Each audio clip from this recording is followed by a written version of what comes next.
If the world was a female bathroom. Have you ever had the urge to just break down and tell your entire life story to someone you have just met? Well, today I'd like to share a concept with you that continues to fascinate me. To the females in the room, hope you can relate. To those of you that can't relate, I hope that you one day experience this as you go through your journey of life.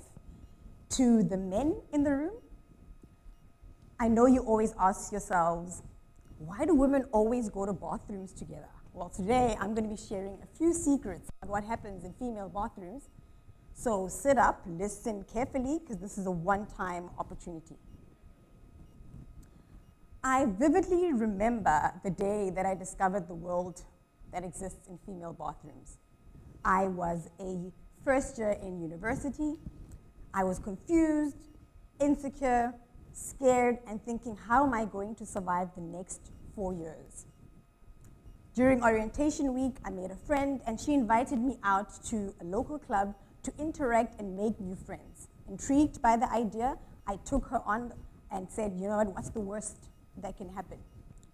I remember going to Res and scrambling through my suitcase, trying to find something to wear. Nothing was working. I think the core issue, though, was that I had taken a leap of faith and I had decided to cut my hair super short and dye it golden brown. To be honest, it was actually supposed to be a safe dark brown, but my hairdresser messed it up and it ended up very bold and loud, golden brown. Now, this in itself added on to my insecurities and made me feel like I really don't want to be in university right now. Anyway, I agreed and found an outfit to wear, and I waited outside the club for my friend to arrive. While waiting, I constantly observed every single female as they walked into the club, and remember feeling, oh my God, I hate my hair and I hate my outfit. Anyway, we went into the club, and the music was pumping, everyone was having an amazing time. Well, everyone except me, because I was stuck in my head with all these insecurities swimming around, thinking I really actually don't want to be here. Soon I found myself by the bar standing all by myself, and my friend had deserted me because frankly I was cramping her style as I was carrying this dark, gloomy cloud of insecurity. I then decided to go and hide in the bathroom, so I took a big gulp of my drink and went to hide in the bathroom. But like always, there was a long queue and there were not enough bathrooms for females, which is something we go through all the time. While waiting in line for my turn, the girl behind me tapped me on the shoulder and said, hey, I love your hair, it looks great. I paused, looked at her with great surprise and said, thank you, and then went on to rant and rave about how my hairdresser had messed it up and how much I hated it. She then said, no, it's such a vibrant and happy color. You look amazing. I looked at myself in the mirror and thought, maybe she's right. What a confidence boost. While still waiting, I started hearing a pattern that I had never thought about before. I started hearing females engaging with each other as if they knew each other for a very long time, yet they had just met each other 5 minutes ago. One of them said to the other, listen here, you need to leave that guy. You deserve so much better. You have to break up with him. Have you seen how gorgeous you look? Mind you, they've never met. A few steps ahead of me, I heard another conversation. These females were having a deep existential conversation about childhood trauma. One said to the other, don't let the trauma define you. You can take that trauma, propel yourself to be so much better, prove them wrong, show them what you're made of. Again, these people have never met. It then made me think, what exactly am I observing? It was as if I was observing a form of sisterhood, with women complimenting, encouraging, and supporting each other. Anyway, I decided to use the bathroom and decided to call it a night. But from that day on, the way I looked at myself in the mirror was completely different. I started enjoying my golden brown hair, and I thought maybe this look works for me. But this only happened to me because of a conversation I had with a random stranger in a public female bathroom?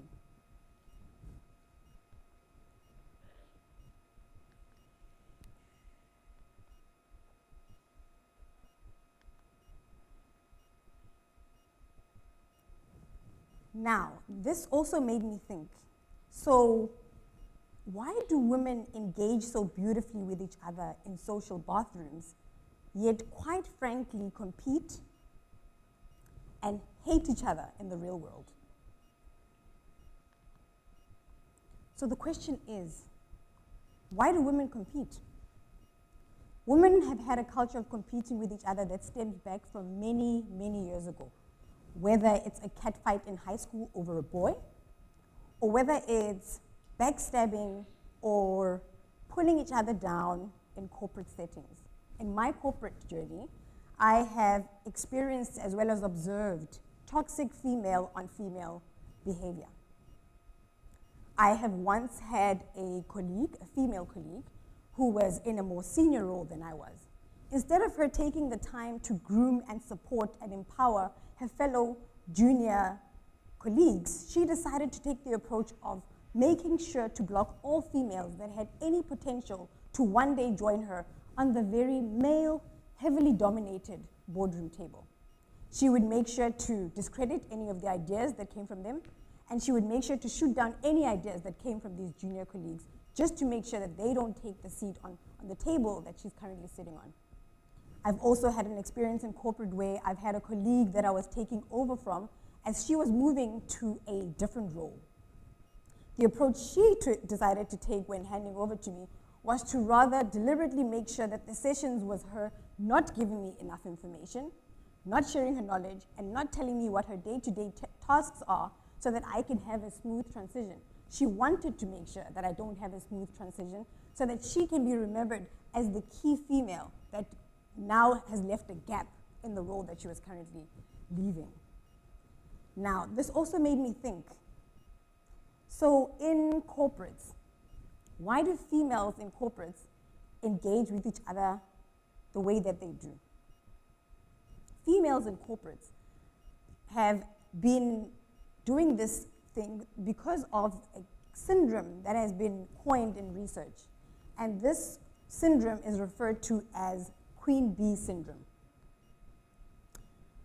When I was researching on this topic, I was astounded by the fact that it's an actual syndrome that women are suffering from in the corporate spaces.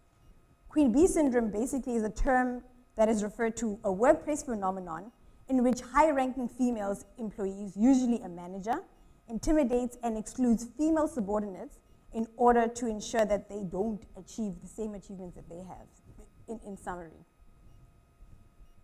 So now, why is Queen Bee syndrome existing within corporates?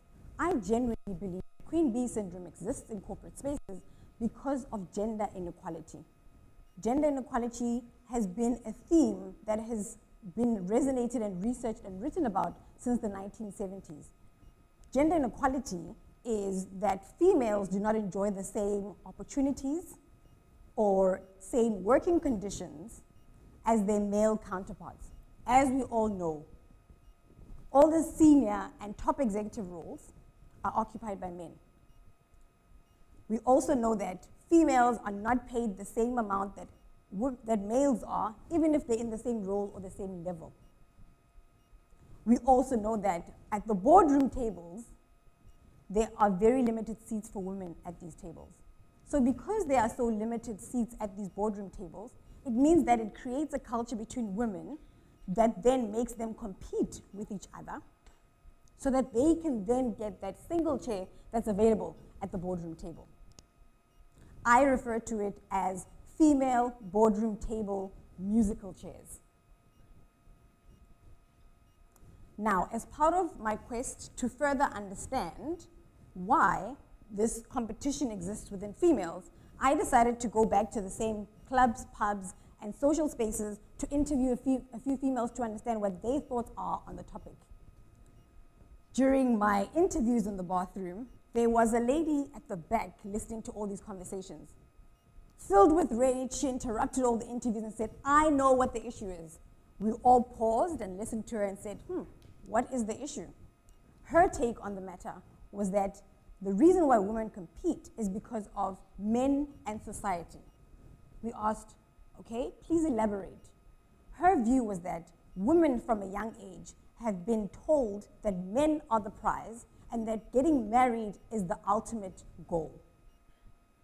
Women are told to smile, act like a lady, all in the hopes of one day finding a male companion.